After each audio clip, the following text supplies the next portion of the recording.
Hi friends, ఈరోజు మనము Emmy fish curry ఎలా తయారు చేయాలో చూద్దామా.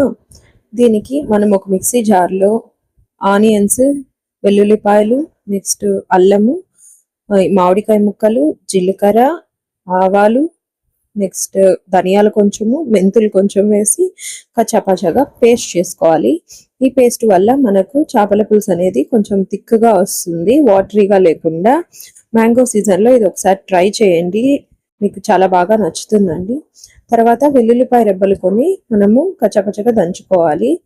తర్వాత స్టవ్ మీద పాన్ పెట్టుకొని ఆయిల్ వేసుకొని దాంట్లో ఆవాలు, మళ్ళీ దంచుకున్న వెల్లుల్లిపాయలు, ఆనియన్స్, పచ్చిమిరపకాయలు, అలాగే కరివేపాకు కూడా వేసేసి కొంచెం ఫ్రై అయ్యాక పసుపు, మన టేస్ట్కి తగినంత సాల్ట్ వేసి బాగా ఫ్రై చేసుకోవాలి.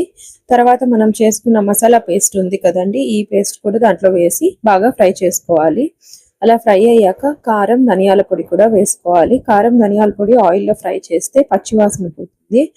ఇప్పుడు చేపల పులుసుకి తగినంత చింతపండు గుజ్జు కూడా మనం పక్కన తీసి పెట్టుకోవాలి. ఆ గుజ్జు కూడా వేసేసి సాల్ట్ అడ్జస్ట్ చేసుకున్నాక ఆ గుజ్జు కొంచెం బాగా ఉడకాలి.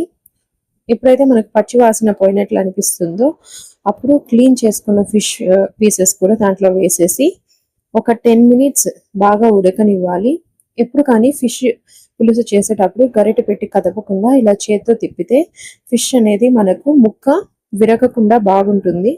తర్వాత కొత్తిమీరతో గార్నిష్ చేసుకునేసి ఒక 10 మినిట్స్ అలా బాగా ఉడికిన తర్వాత మనం సంగటితో కానీ చపాతీతో కానీ సర్వ్ చేసుకుంటే ఈ ఎమ్మీ చేపల పులుసు సూపర్గా ఉంటుంది. దీంట్లో మామిడికాయ ముక్కలు కూడా వేసానండి, చెప్పడం మర్చిపోయా. చింతపండు పులుసు ఉడికేటప్పుడే మామిడికాయ ముక్కలు కూడా వేసుకోవాలి. అంతే, ఈ మామిడికాయ చేపల పులుసు ఎంత టేస్టీగా ఉంటుందంటే చూస్తుంటేనే నోరూరుతుంది కదండి. మీరు ట్రై చేసుకోండి. ఈ రోజు అయితే మేము ఈ చేపల పులుసు నెక్స్ట్ సంగటితో తిన్నాము. మీరు కూడా ఈ చేపల పులుసు ట్రై చేసి ఎలా వచ్చిందో కామెంట్ సెక్షన్లో తెలియజేయండి. ఈ రోజు మీ ఇంట్లో స్పెషల్స్ ఏంటో కూడా కామెంట్ చేయండి. Thank you.